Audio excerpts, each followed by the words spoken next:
जब भोजन करवाओ तो बड़े दिल से करवाओ। शांडिल्य मुनि के भांजे जब भोजन करने गए ना नंद और यशोदा के यहाँ पर, तो दोनों को आशीर्वाद दिया, हे यशोदा रानी पुत्रवती भवा, नंद बाबा पुत्रवान भवा।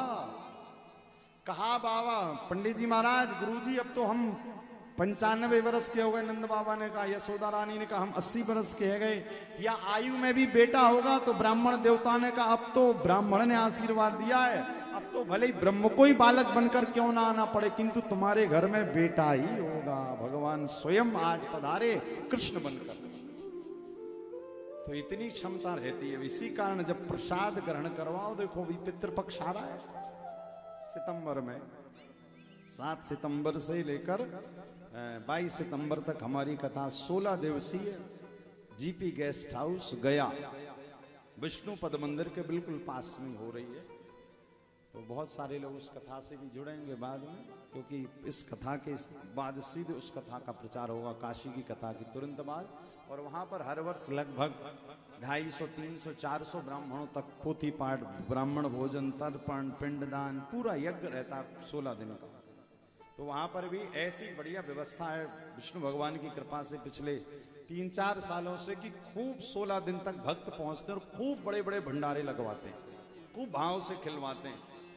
तो जब दिल से खिलवाते हैं ना, तो 17वें दिन सारे ब्राह्मण गया जी के उन जजमानों को खूब आशीर्वाद देते, आधे घंटे तक आशीर्वाद देते। तो ऐसी ब्राह्मण भोजन की विदा है भैया। जब भी परमात्मा को भोजन कराने का मन करे तो अग्नि में आहुति और दूसरा ब्राह्मण भोजन करवाइए आप लोग। इसी कारण देखो ना, हम काशी जा रहे हैं ना श्रावण में, तो मन में संकल्प आया कि प्रभु हमारी तो सामर्थ्य नहीं, यदि आप करवा लो ये अन्नपूर्ण अन्न क्षेत्र, तो इसमें सबका कल्याण होगा और हमारे हाथ से भी कुछ प्रसाद वितरण हो जाएगा। तो वहां पर प्रतिदिन ब्राह्मण भोजन, और जो भक्त आने में असमर्थ हैं, रुकने के लिए व्यवस्था नहीं दे पा रहे, भोजन की व्यवस्था नहीं कर पा रहे, तो उनके लिए एक कॉमन हॉल व्यवस्था हमने करी है काफी बड़ी। आप चाहें तो उस कॉमन हॉल में आए, रुकें और भोजन प्रसाद पाएं। उसके लिए ऐसे लोग जो सामर्थ्यवान नहीं, उनके लिए कोई शुल्क नहीं, जो उनकी मन करे वो दे जाए, ना करे तो ना दे। तो शिव जी की भूमि है देने वाले, तो भैया देनहार को और है, जो देवत है दिन रैन, लोग भरम मुंह पे करे यासो नीचे ने। तो आइए जो सत्संग पर भी कथा सुन रहे हैं उनको भी जरा जानकारी मिलती रहे। तो बस 5-7 मिनट की उनको जानकारी हमारे पंकज जी देंगे काशी कथा की, यजमानों की, क्योंकि 5-7-8 लोगों ने ऐसा भाव पैदा किया है कि महाराज हम मुख्य यजमान बनना चाहते, क्योंकि घर पे तो शिव पुराण का आयोजन कराएंगे तो खर्चा भी बहुत होगा, व्यवस्थाएं भी बहुत लगेंगी, और करने वाले आजकल कोई मिलते नहीं है। तो काशी की कथा पर, काशी पर सुनी गई एक कथा करोड़ों करोड़ कथा के बराबर होती है। तो जो भी यजमान, मुख्य यजमान, पोथी यजमान बनना चाहते हैं, जो आना चाहते हैं, साधारण भी सुनने के लिए तो आ सकते हैं। आइए कुछ सूचना जानकारी, उसके बाद पुनः हम महादेव के विवाह की कथा में प्रवेश करेंगे। ये प्रेम और भाव से श्री वृंदावन बिहारी लाल की जय। जय श्री राम, जय भोलेनाथ की जय, दीनानाथ की जय, विश्वनाथ की। परम सौभागम सभी का इस गोधूली बेला में, श्रावण मास में भगवान दत्त भगवान के सानिध्य में और पूज्य महाराज श्री की अमृतमय वाणी से श्री शिव महापुराण की कथा और विवाह का आनंद भी लेंगे। तो जो भी इस समय टेलीविजन के माध्यम से कथा का श्रवण कर रहे हैं, प्रसारण कट जाए तो महाराज जी के YouTube पर आकर आप पूरे उत्सव का आनंद ले सकते हैं। कथा सत्संग के साथ साथ पूज्य श्री अभिनंदन जी महाराज YouTube पर चल रही है, तो 7 बजे के बाद की आगे की कथा आप उस पर श्रवण करेंगे।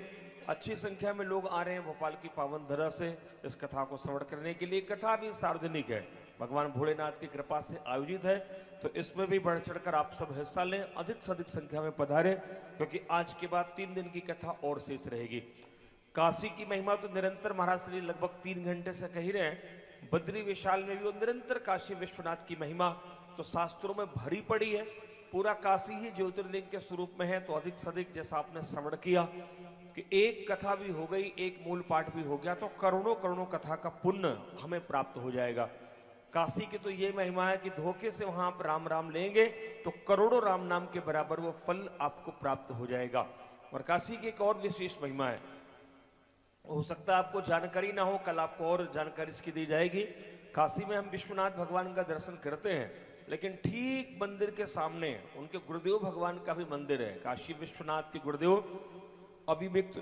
मैं नाम थोड़ा अविमिक्तेश्वर भोलेनाथ जो हैं वो राम जी के ही स्वरूप में है। पूछे गुरुदेव भगवान से हमने सुना था कि भगवान शंकर ने कहा कि प्रभु आपने स्थापित तो कर दिया है, हम झारा भंडारा करेंगे, कोई भी यहाँ शांत होगा आपके कान में राम नाम तो सुनाएंगे, लेकिन आप भी किसी न किसी रूप में मौजूद रहिए।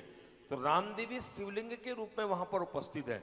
तो जिस प्रकार वृंदावन की महिमा है कि खूब वृंदावन का दर्शन करे और गोपेश्वर महादेव का दर्शन न करे, तो वो दर्शन वृंदावन का परिपूर्ण नहीं होता। हाजिरी भगवान भोलेनाथ लगाते हैं।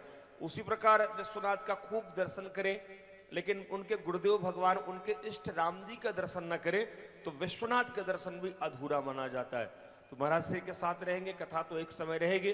प्रातः ऐसे ऐसे क्षेत्र में हम सब चलेंगे ताकि जहां जहां आप नहीं गए हैं वहां का दर्शन हम सब करेंगे।